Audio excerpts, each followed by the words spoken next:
सभी को नमस्कार। स्पेशल एजुकेशन यूट्यूब चैनल में सभी का हार्दिक स्वागत है। तो आप देख रहे हैं कि सैलरी और पेंशन में कितनी होगी बढ़ोतरी, जाने ताज़ा अपडेट। केंद्र सरकार ने हाल ही में 8वें वेतन आयोग के गठन को मंजूरी दे दी है।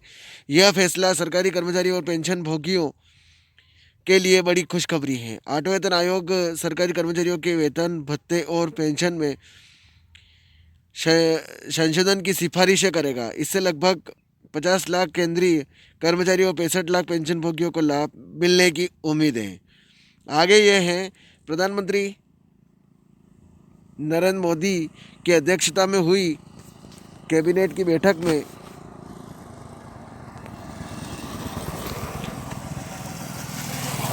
यह महत्वपूर्ण निर्णय लिया गया है। 8वें वेतन आयोग की सिफारिशें 1 जनवरी 2026 से लागू होने की संभावना है। इससे सरकारी कर्मचारियों की आय में काफ़ी वृद्धि होगी और उनका जीवन स्तर सुधरेगा। 8वां वेतन आयोग क्या है? तो 8वां वेतन आयोग भारत सरकार द्वारा गठित एक समिति है जो केंद्र सरकार के कर्मचारियों और पेंशन भोगियों के वेतन भत्ते और अन्य लाभों में संशोधन की सिफारिशें करती है। यह आयोग 10 साल में गठित किया जाता है ताकि सरकारी कर्मचारियों का वेतन मौजूदा आर्थिक परिस्थितियों के अनुरूप रहे। 8वें वेतन आयोग का संक्षिप्त विवरण जानकारी। आयोग का नाम 8वां वेतन आयोग, गठन की तिथि 16 जनवरी 2025, लागू होने की संभावित तिथि 1 जनवरी 2026। मुख्य उद्देश्य वेतन भत्ते और पेंशन में संशोधन। फिटमेंट फैक्टर 2.57 से बढ़कर 2.86 होने की संभावना। न्यूनतम वेतन 18,000 से बढ़कर 51,480 रुपये होने की उम्मीद। 8वें वेतन आयोग में से कितनी बढ़ेगी सैलरी? तो 8वें वेतन आयोग से सरकारी कर्मचारियों की सैलरी में काफ़ी बढ़ोतरी होने की उम्मीद है। विशेषज्ञों का मानना है कि इस बार फिटमेंट फैक्टर 2.57 से बढ़कर 2.86 हो सकता है। इसका मतलब है कि न्यूनतम मूल वेतन मौजूदा 18,000 से बढ़कर 51,480 रुपये प्रति माह हो सकता है। यह लगभग 186% की वृद्धि होगी। 8वें वेतन आयोग से कितनी बढ़ेगी सैलरी? तो 8वें वेतन आयोग से सरकारी कर्मचारियों की सैलरी में काफ़ी बढ़ोतरी होने की उम्मीद है। विशेषज्ञों का मानना है कि इस बार फिटमेंट फैक्टर 2.57 से बढ़कर 2.86 हो सकता है। इसका मतलब है कि न्यूनतम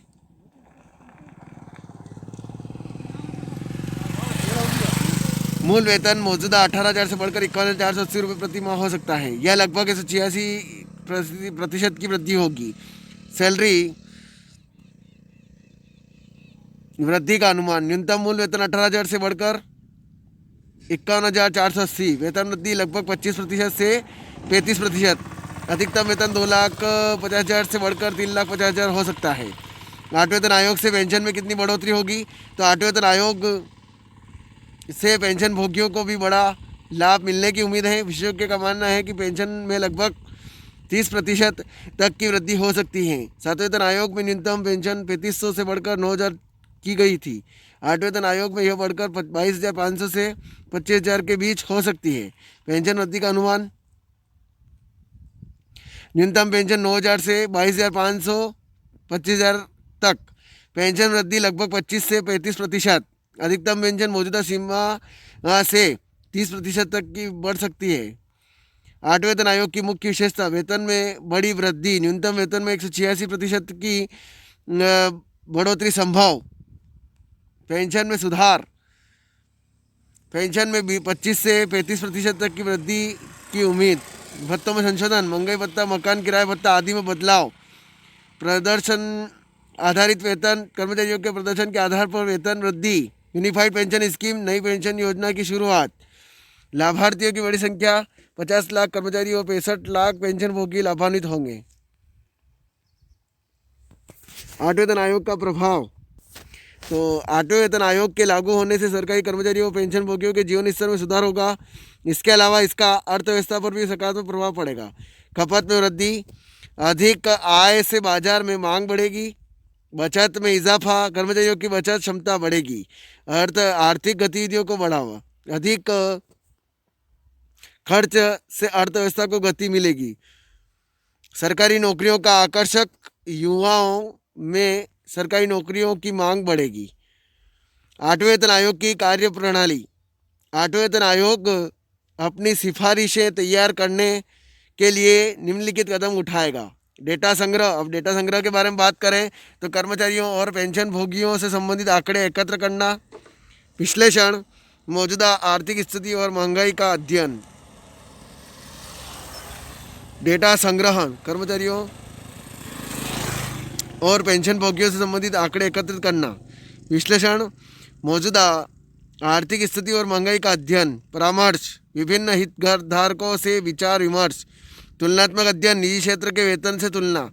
सिफारिशें में वेतन भत्ते और पेंशन में संशोधन की सिफारिशें तैयार करना। 8वें वेतन आयोग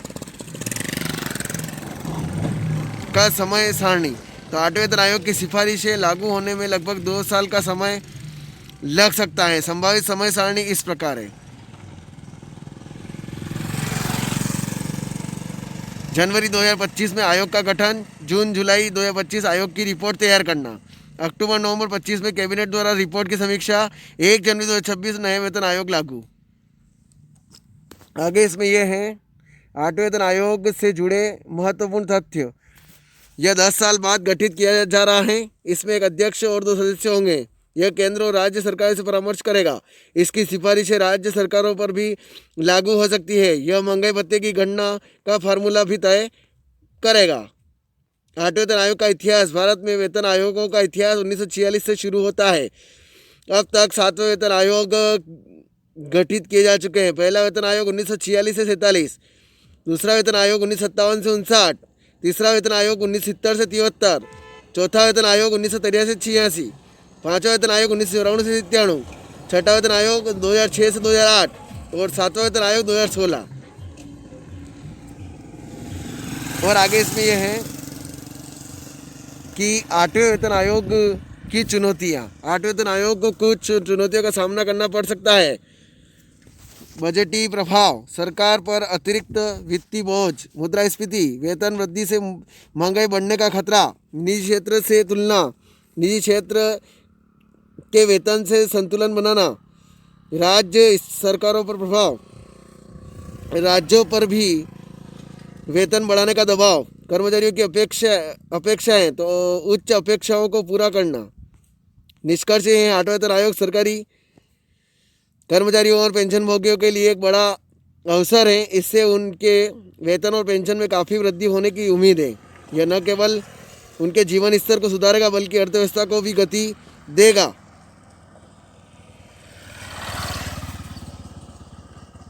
हालांकि इसके कार्यान्वयन में कुछ चुनौतियां भी हैं जिन पर सरकार को ध्यान देना होगा। तो ये खबर थी।